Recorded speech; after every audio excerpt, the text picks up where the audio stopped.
अस्सलाम वालेकुम दोस्तों, मेरा नाम डॉक्टर अली असगर है और आज के इस वीडियो में हम डिस्कस करने जा रहे हैं ऑर्गेनो मेटेलिक कंपाउंड को। ऑर्गेनिक मेटेलिक कंपाउंड क्या होते हैं, उसके एग्जांपल को डिस्कस करेंगे और साथ ही साथ उसमें हम डिटेल डिस्कशन ग्रिग्नार्ड्स रिएजन के हवाले से भी करेंगे। तो आज के इस लेक्चर को शुरू करने से पहले एज यूजुअल आपसे रिक्वेस्ट करेंगे कि अगर आपने अब तक हमारे इस चैनल को सब्सक्राइब नहीं किया, जो कि सिंध बोर्ड टीचिंग के नाम से है, तो काइंडली आज ही आप हमारे इस चैनल को सब्सक्राइब करें और साथ ही साथ बेल आइकन को लाजमी क्लिक करें ताकि हमारी अपलोड करदा तमाम इंपॉर्टेंट वीडियोस की नोटिफिकेशन आपको रिसीव हो सके। तो ऑर्गेनो मेटेलिक कंपाउंड की बात करेंगे। सबसे पहले हम बात करते हैं डेफिनेशन की। Organic compound that possess at least one bond between a carbon atom and a metal atom. देखिए भाई, नाम से पता चल रहा है ना, ऑर्गेनो मेटेलिक कंपाउंड, वो कंपाउंड जिसमें ऑर्गेनिक कंपाउंड और मेटल के दरमियान क्या होगा, बॉन्ड होगा। तो हमें कहा जा रहा है organometallic compound that possess at least one bond between a carbon atom and a metal atom. हमने कहा वो ऑर्गेनिक कंपाउंड जिसमें कम से कम एक बॉन्ड होना चाहिए कार्बन एटम और मेटल के एटम के दरमियान, वो कंपाउंड कहलाते हैं ऑर्गेनो मेटेलिक कंपाउंड। अब ऑर्गेनो मेटेलिक कंपाउंड के हमारे पास कुछ एग्जांपल है। Some common examples of organometallic compounds are given as. Common example हमारे पास क्या है, Grignard's reagent. It is a highly reactive organic compound and use in organic synthesis. और ग्रिग्नार्ड्स रिएजेंट जो है वो ये हाईली रिएक्टिव ऑर्गेनिक कंपाउंड है और ये मुख्तलिफ ऑर्गेनिक कंपाउंड की सिंथेसिस में क्या होता है, इस्तेमाल होता है। और हमारा फोकस भी आज के इस लेक्चर में ग्रिग्नार्ड्स रिएजेंट पर होगा। जबकि इसकी तीन एग्जांपल और दी हुई है। Methyl cobalamin, it is a derivative of vitamin B12। Vitamin B12 जो होता है ये भी जो है वो ऑर्गेनोमेटेलिक कंपाउंड के एग्जांपल है, क्योंकि मिथाइल कोबालमीन के अंदर क्या होता है, कॉपर होता है। मिथाइल कोबालमीन के अंदर क्या होता है, कॉपर होता है।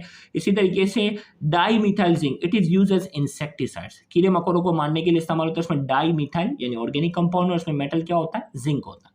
Tetraethyl lead, it is use as knock inhibitor in petroleum industry. पहले ज़माने में पेट्रोल होता था ना, पेट्रोल जब भी जलता था तो उसमें क्या होता, बहुत ज़्यादा शोर होता था, बहुत ज़्यादा शोर होता था। उस शोर को कम करने के लिए क्या करते थे, टेट्रा इथाइल लेड का इस्तेमाल करते थे, जो कि उस पेट्रोल के जलने की वजह से, कंबंशन की वजह से जो बहुत ज़्यादा शोर शराबा होता था, जो साउंड नॉइज़ होता था, वो क्या होता था, इससे कम हो जाता था।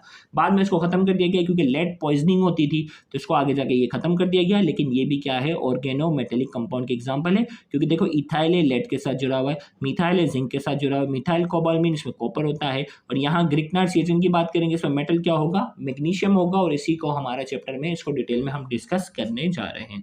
तो आइए हम बात करते हैं ग्रिग्नार्ड्स रिएजेंट की। ग्रिग्नार्ड जो कि साइंटिस्ट का नाम है, the name Grignard is drive from a French chemist Victor Grignard, who first synthesized this compound and was subsequently awarded the Nobel Prize in Chemistry। तो हमने कहा कि जो ग्रिग्नार्ड का जो नाम है वो फ्रेंच केमिस्ट विक्टर ग्रिग्नार्ड से निकला है। उसने सबसे पहले इस कंपाउंड को जो है वो सिंथेसाइज किया और उसको 1912 के अंदर जो है वो केमिस्ट्री में बाकायदा नोबेल प्राइज मिला है। तो यानी ये इतना अहमियत वाला कंपाउंड जो इसने प्रिपेयर किया। अब ग्रिग्नार्ड्स रिएजेंट क्या है, Grignard's reagent is an organometallic compound. ये ऑर्गेनोमेटेलिक कंपाउंड के एग्जांपल है that contain a carbon magnesium bond. इसमें क्या होता है, कार्बन और मैग्नीशियम के दरमियान क्या होता है, कार्बन और मैग्नीशियम के दरमियान जो है वो बॉन्ड होगा। तो हमने कहा ग्रिग्नार्ड रिएजेंट जो ऑर्गेनोमेटेलिक कंपाउंड है जिसमें कार्बन और मैग्नीशियम के दरमियान जो होगा वो बॉन्ड होगा, क्योंकि ऑर्गेनोमेटेलिक कंपाउंड की डेफिनेशन यही थी ना कि कम से कम कार्बन और मेटल के दरमियान एक बॉन्ड होना चाहिए। तो इसमें कार्बन और मैग्नीशियम के दरमियान जो है वो बॉन्ड होगा। अब जो है प्रिपेयर कैसे होता है, प्रिपरेशन की हम बात करेंगे। Grignard's reagent are prepared in the laboratory by the reaction of alkyl halide with magnesium metal in the presence of an anhydrous ether. Ether इस्तेमाल करेंगे, एनहाइड्रस जिसमें वाटर जो है वो शॉर्ट हो, एनहाइड्रस मतलब वाटर मॉलिक्यूल जो है वो कम हो, एक मॉलिक्यूल कम हो, ईथर है ना।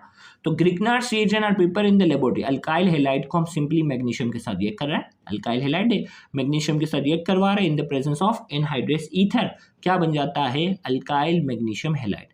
ये अल्काइल मैग्नीशियम हैलाइड, ये अल्काइल मैग्नीशियम हैलाइड ही क्या कहलाता है, ग्रिग्नार्ड रिएजेंट कहलाता है। क्या कहलाता है, अल्काइल मैग्नीशियम हैलाइड है, ये ग्रिग्नार्ड कहलाता है। अब इसमें क्या है, ये आर जो है वो अल्काइल ग्रुप को शो कर रहा है। अल्काइल ग्रुप में क्या आ सकता है, मिथाइल, इथाइल, प्रोपाइल आते हैं ना भाई, methyl, ethyl, propyl, butyl, pentyl, hexyl, ये 10 तक की काउंटिंग याद है ना भाई, ये हो सकता है।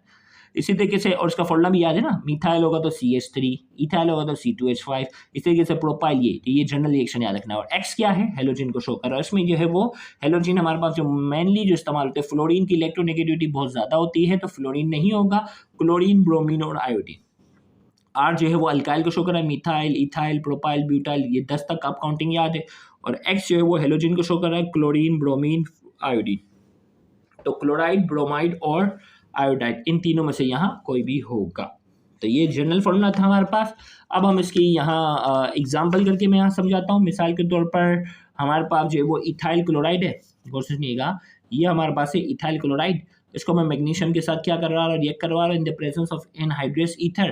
तो ये क्या बन गया, इथाइल मैग्नीशियम क्लोराइड। क्या बन गया, इथाइल मैग्नीशियम क्लोराइड बना, जो कि ग्रिग्नार्स रिएजेंट है। अब ग्रिग्नार्स रिएजेंट की क्या इसमें कामयाबी है, थोड़ा सा हम बात करेंगे, लेकिन इससे पहले हम फैक्टर्स की हम बात कर लेते हैं कि भाई इसमें, इस कंपाउंड में इसकी क्या अचीवमेंट थी कि भाई नोबेल प्राइज भी मिल गया, थोड़ी सी हम बात भी करेंगे। लेकिन इससे पहले थोड़ा सा factors on which Grignard's reagent depend. Grignard's reagent कौन कौन से फैक्टर पे डिपेंड करता है। The formation of Grignard's reagent depends on 2 factor that determines its ease of production. Grignard's reagent जो है वो 2 फैक्टर पर डिपेंड करता है कि कौन से फैक्टर हैं जिससे ग्रिग्नार्स रिएजेंट आसानी से तैयार हो जाता है। सबसे पहले साइज ऑफ अल्काइल ग्रुप। मैंने कहा ना कि भाई अल्काइल है तो मिथाइल, इथाइल, प्रोपाइल, ब्यूटाइल कुछ भी हो सकता है। तो यहाँ कह रहा है the larger the size of alkyl group the more difficult is the formation of Grignard's reagent. भाई अल्काइल ग्रुप जितना बड़ा होगा उतना ही मुश्किल होगा ग्रिग्नार्स रिएजेंट बनाना। यानी मिथाइल वाला अगर अल्काइल में अगर मिथाइल रखेंगे तो ग्रिग्नार्स रिएजेंट आसानी से बन जाएगा, लेकिन अगर इथाइल रखेंगे थोड़ा और मुश्किल होगा, प्रोपाइल रखेंगे और मुश्किल होगा, ब्यूटाइल होगा तो और मुश्किल होगा। दूसरा हमारे पास आ जाता है nature of halogen atom. Halogen atom की नेचर की बात करेंगे। The ease of formation of Grignard's reagent also depend upon nature of halogen atom attached to an alkyl group of alkyl halide। तो हमने यहाँ कहा कि ease of formation of Grignard's reagent, Grignard's reagent की अगर हम बात करेंगे द ईज ऑफ फॉर्मेशन आसानी किसमें है, also depend upon the nature of halogen atom. Halogen atom कौन सा इस्तेमाल कर रहे हैं उस पर भी डिपेंड कर रहा है, to an alkyl group of alkyl halide. यानी अल्काइल हैलाइड में आपने कौन सा हेलोजन इस्तेमाल किया है उसके ऊपर डिपेंड करता है। ऑर्डर क्या है, सबसे आसानी से आयोडीन के साथ बन जाएगा, फिर जो है वो ब्रोमाइड के साथ बनेगा, फिर क्लोराइड के साथ बनेगा। तो सबसे आसानी से आयोडीन, फिर ब्रोमीन और फिर chloride, because the bond between iodine and carbon is weaker then corresponding bond with other halogen. Iodine के साथ सबसे ज्यादा आसानी से इसलिए बन जाता है कि आयोडीन और कार्बन के दरमियान का जो बॉन्ड होता है वो कमजोर होता है बनिस्बत कार्बन और ब्रोमीन के दरमियान, बनिस्बत कार्बन और क्लोरीन के दरमियान। तो सबसे आसानी से जो ग्रिग्नार्स रिएजेंट बन जाता है वो आयोडीन के साथ बन जाता है, फिर ब्रोमाइड के साथ और फिर क्लोराइड के साथ। अब जो है वो हम बात करते हैं reactivity of Grignard's reagent. In Grignard's reagent the carbon magnesium bond is covalent and highly polar due to high electronegativity of carbon atom than magnesium metal which creates more electron density on carbon of alkyl group। देखो भाई normally अगर मैं यहाँ आपको समझाता हूँ ना भाई, सबसे बड़ा मसला ये है कि अल्काइल हैलाइड होता है ना, अल्काइल हैलाइड के साथ जब हेलोजन जुड़ता है ना तो हेलोजन की इलेक्ट्रोनेगेटिविटी क्या होती है, बहुत ज़्यादा होती है। तो इसीलिए हमेशा हेलोजन के ऊपर आता है पार्शियल नेगेटिव और अल्काइल ग्रुप के ऊपर आता है हमेशा पार्शियल पॉजिटिव चार्ज आता है। लेकिन ग्रिग्नार्स ने जब इसको मैग्नीशियम के साथ इन्वॉल्व कर लिया तो ये क्या बन गया, अल्काइल मैग्नीशियम हैलाइड बन गया। अल्काइल मैग्नीशियम हैलाइड में खास बात यह है कि ये मैग्नीशियम जो होता है वो हेलोजन के साथ जुड़ गया है। अब ये कार्बन और मैग्नीशियम ने बॉन्ड बनाया ना, in Grignard's reagent the carbon magnesium bond is covalent, carbon और मैग्नीशियम के दरमियान कोवेलेंट बॉन्ड बनता है, and highly polar due to high electronegativity of carbon than magnesium metal. Magnesium तो मेटल है ना, इनकी इलेक्ट्रोनेगेटिविटी बहुत ही कमजोर होती है। तो जब ये बॉन्ड बनता है तो ये मैग्नीशियम का इलेक्ट्रॉन क्या करता है, इलेक्ट्रॉन की डेंसिटी खींचकर अपने पास रखता है। तो ये इलेक्ट्रॉन की डेंसिटी जब यहाँ खींच के रखता है तो इसके ऊपर पार्शियल नेगेटिव आ जाता है, और ये जो हेलोजन और मैग्नीशियम वाले हैं इसके ऊपर पार्शियल पॉजिटिव आ जाता है। तो ये एक बड़ा मुश्किल मॉडल था ना कि हेलोजन के ऊपर तो हमेशा नेगेटिव आता है, ये हेलोजन को मैग्नीशियम के साथ मिलाकर इसके ऊपर पार्शियल पॉजिटिव ले आता है और अल्काइल के ऊपर पार्शियल नेगेटिव आता है। तो इसीलिए आगे हम पढ़ेंगे कि बहुत से केमिकल रिएक्शन में क्या हो जाएगी, आसानी हो जाएगी, वरना सिंपली अल्काइल हैलाइड को जब हम शामिल करते थे तो रिएक्शन करना मुश्किल था, क्योंकि हेलोजन की इलेक्ट्रोनेगेटिविटी ज़्यादा होने की वजह से इसके ऊपर हमेशा पार्शियल नेगेटिव आता है और अल्काइल के ऊपर हमेशा आता है पार्शियल पॉजिटिव। लेकिन इसकी जो ग्रिग्नार्स की जो कामयाबी थी कि मैग्नीशियम को मिलाकर उसने अल्काइल को पार्शियल नेगेटिव बना दिया और मैग्नीशियम और हैलाइड को उसने पार्शियल पॉजिटिव बनाया, तो इसकी मदद से बहुत से नए कंपाउंड बनाना हमारे लिए क्या हो गया, आसान हो गया, जो कि आगे वाले लेक्चर में हम पढ़ेंगे। तो हमने कहा ग्रिग्नार्ड रिएजेंट द इलेक्ट्रॉन में carbon magnesium bond is covalent, carbon magnesium bond जो है वो कोवेलेंट होता है in highly polar due to high electronegativity of carbon than magnesium metal.